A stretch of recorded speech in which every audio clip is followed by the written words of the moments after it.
तो hi friends, welcome है आप सभी का। देखिए, अभी हम लोग बात करने वाले हैं रांची यूनिवर्सिटी माइनर पेपर। ठीक है, तो पहले मैं समझा देता हूँ रांची यूनिवर्सिटी माइनर पेपर के बारे में, उसके बाद आपको दिखाऊंगा। ठीक है, तो चलिए। देखिए, माइनर पेपर का क्या रोल है इसमें सेमेस्टर 6 में, कि सेमेस्टर 2, सेमेस्टर 4 और सेमेस्टर 6। ठीक है, सेमेस्टर 2 में, सेमेस्टर 4 में और सेमेस्टर 6 में माइनर पेपर का नाम हो जाता है माइनर वोकेशनल पेपर। इसमें क्या होता है माइनर वोकेशनल पेपर में, कि आपका जैसे माइनर पेपर एक्स्ट्रा पढ़ना पड़ता है। 16 है, 16 में से किसी एक को आपको चुनना होता है, जिसे बहुत से लोगों ने ऑर्गेनिक फार्मिंग चुना है, सेकेंड एग्रोनॉमी को चुना है, थर्ड सेरिकल्चर को चुना है, फोर्थ डिजिटल मार्केटिंग को चुना है। 16 का सब्जेक्ट है। ठीक है, तो एक एक करके मैं वीडियो तो नहीं बना पाऊंगा ना, समझ से बात को। 16 को बनाते बनाते मेरा कचुम्बर हो जाएगा। और आपका एग्ज़ाम 27 तारीख को है। ठीक, 16 को का वीडियो बनाना मेरे लिए बहुत टफ है, समझ सकते हैं आप बात को खुद। 28 तारीख को कोल्हान यूनिवर्सिटी का एग्जाम है सेमेस्टर 5 का, 27 को आपका एग्जाम है, फिर 9 तारीख से SKMU दुमका का एग्जाम है। इतना एग्जाम मैं हैंडल करते करते हालत ख़राब हो जाता है मेरा। ठीक है, सब बच्चे सरस्वती पूजा में डांस कर रहे हैं, ठीक है मेरे दोस्त लोग, और मैं यहाँ पे आपका नोट्स रेडी कर रहा हूँ।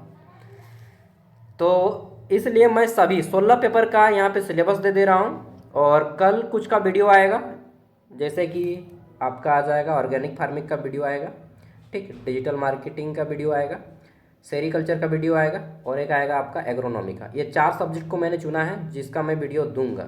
ठीक है, बाकी सब आप लोग खुद ही कवर कीजिएगा दोस्त, सॉरी माफ़ कीजिएगा। और ऐप में सबका नहीं दे पाऊंगा, ये जो 4 को बनाऊँ 4 को तो दूंगा ही, क्योंकि 90% स्टूडेंट यही 4 सब्जेक्ट को रखें। ठीक है, बाकी सबका मैं सिलेबस बता दे रहा हूँ, सिलेबस को ध्यान से देखिए। हर कोई सिलेबस को डाउनलोड कर लीजिएगा PDF, इसी वीडियो का डिस्क्रिप्शन बॉक्स में PDF मिल जाएगा सिलेबस का। ठीक है, तो चलिए मैं आपको सिलेबस को दे रहा हूँ। तो चलिए शुरू करते हैं। देखिए, सबसे पहले यहाँ पे माइनर पेपर का नाम आएगा, इसके थ्रू आपको पहचानना है। ठीक है, तो जिनके एडमिट कार्ड में लिखा हुआ है MN1C, ठीक, MN1C लिखा है, तो उनको सेरिकल्चर पढ़ना है। MN1C का सेरिकल्चर में सिल्क वॉर्म है। ठीक है, सिल्क वॉर्म रियरिंग है। इसमें आपको ये 5 यूनिट पढ़ना है। इन 5 यूनिट को आप गूगल से सर्च करके पढ़ लीजिएगा। ठीक है, सिल्क वॉर्म ये यूनिट 1, 2, 3, 4, 5। ओके, मेरा काम खत्म, अब आप लोग का है। यहाँ पे प्रैक्टिकल भी है, सबका प्रैक्टिकल भी देना पड़ेगा आपको। और प्रैक्टिकल का मैं जो है क्या बताऊँ, आपको इंटरनल दिए होंगे, वही हो गया प्रैक्टिकल। सिलेबस दोनों का यहीं पे है। नेक्स्ट, जिनका MN2C लिखा हुआ है, MNV2C अगर आपके एडमिट कार्ड में लिखा हुआ है, ठीक है, तो उनको पढ़ना है प्रिंसिपल ऑफ सीड टेक्नोलॉजी। ठीक है, MN2C principle of seed technology.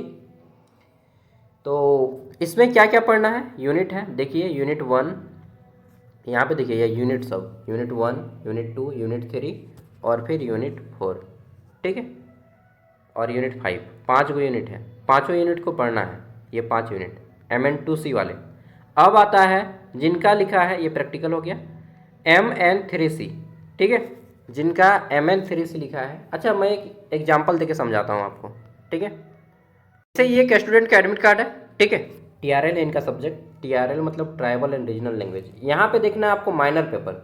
Minor paper में यहाँ पे क्या लिखा हुआ है ये देखना, पेपर नेम में MNV1C लिखा है। जैसे इनका MNV1C लिखा है सेरिकल्चर, तो सेरिकल्चर आपको लिखा हुआ नहीं मिलेगा, आपको मिलेगा यहाँ पे MN1C को खोजना है, MNV1C। अब जैसे MNV1C कहाँ पे इनका पेपर कोड, सबसे पहले मैंने बताया था पेपर 1 का, ये MNV1C यही वाला है। सेरिकल्चर वहाँ पे खोजेगा तो नहीं मिलेगा, सिल्क वॉर्म रियरिंग है। ठीक है, पेपर का नाम बदल गया है, तो समझ गए। हाँ, उसी तरह से आपको पेपर कोड से पकड़ना पड़ेगा। MN2C लिखा हुआ है तो आपको क्या पढ़ना है, प्रिंसिपल ऑफ सीड टेक्नोलॉजी।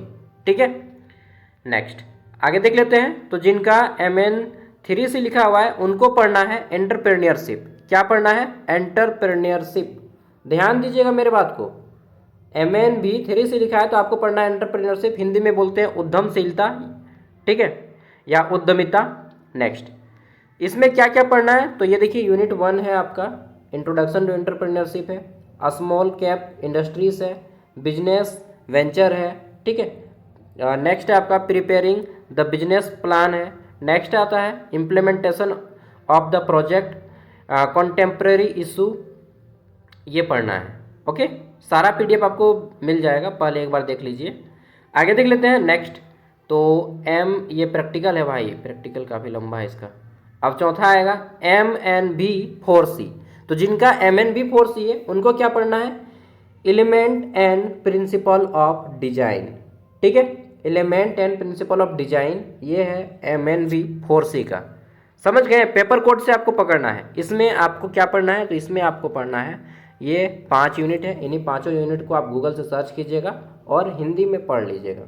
ठीक है, हिंदी में पढ़ लीजिएगा, पेपर हिंदी इंग्लिश दोनों में आएगा, जिसमें आप लिखने में आसानी समझते हो आप उसमें लिख लीजिएगा।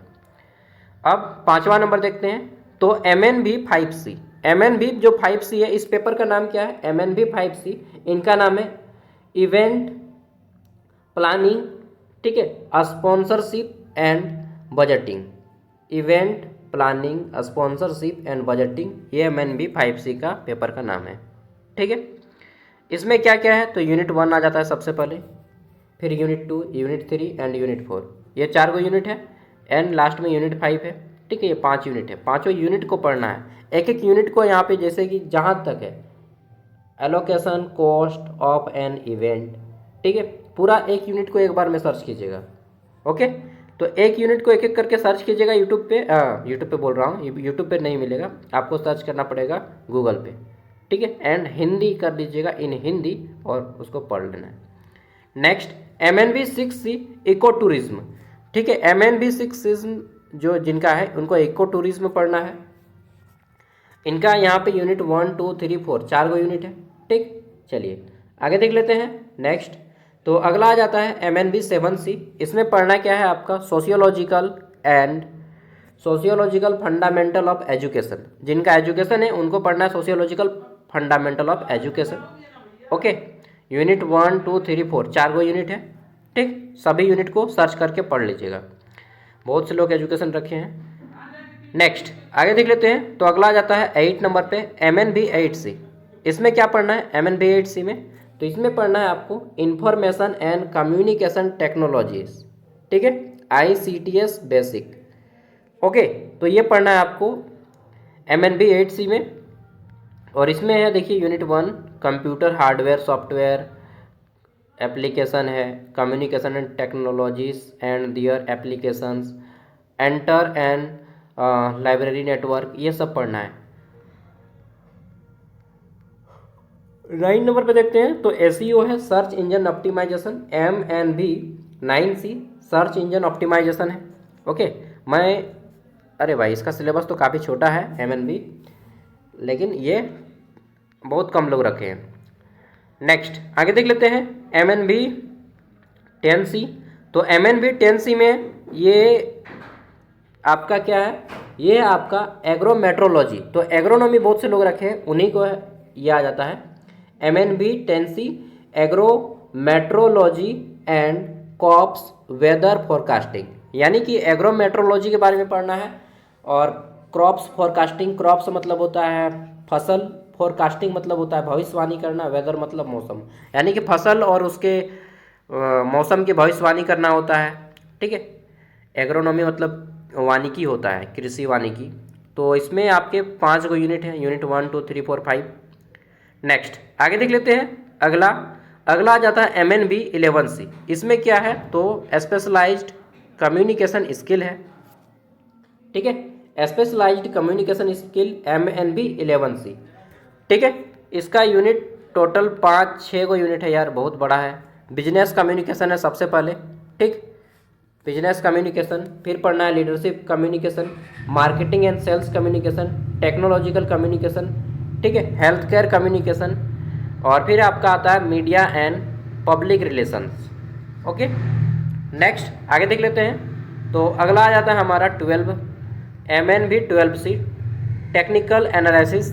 ठीक है, टेक्निकल एनालिसिस MNB12C, इसमें आपके 5 यूनिट हैं। ओके, नेक्स्ट आगे देख लेते हैं। तो अगला आ जाता है MNB13C, जिसमें आपका हनी प्रोडक्शन एंड हाइजीन है। ठीक है, हनी प्रोडक्शन एंड हाइजीन है। तो हनी प्रोडक्शन एंड हाइजीन, इसमें 3 यूनिट है, छोटा छोटा यूनिट है। ओके, छोटा छोटा यूनिट है, तीनों यूनिट को देख लीजिए। आगे देख लेते हैं। नेक्स्ट अगला आ जाता है MnV14C। ठीक है, इसमें क्या आ जाता है, तो इतना बड़ा नाम तो मैं पढ़ ही नहीं पाऊंगा। क्रॉन डी चीथेसिस जो भी है, तो इकोलॉजी है। ठीक है, पारितंत्र से संबंधित है MnV14C। उसके बाद आता है MnV15C, fundamental of beauty and therapy. तो कुछ लोगों ने ब्यूटी एंड वेलनेस रखा है, उन्हीं का ये है फंडामेंटल ऑफ ब्यूटी थेरेपी। इसमें आपको स्किन, ठीक है, और हेयर, बाल, केस जिसको बोलते हैं, इन सब के बारे में पढ़ना है। 5 गो यूनिट है। आगे देख लेना, गाना उधर बज रहा है, कमरिया ऐठे लागी हो। चलिए ना, झारखंड में यही सब गाना चलता है सरस्वती पूजा में। सरस्वती पूजा वास्तव में देखा जाए तो स्टूडेंट क्या बताएं, मौज बना देता है ना, मौज करो। डांस करिए पलंग सागवान के, तो क्या क्या गाना लग जाएगा यार। Professional skill MnV16C professional skills, आप भी झूम लिए होंगे नहीं गाना देख देख के। चलिए, जैसा देश वैसा वेश।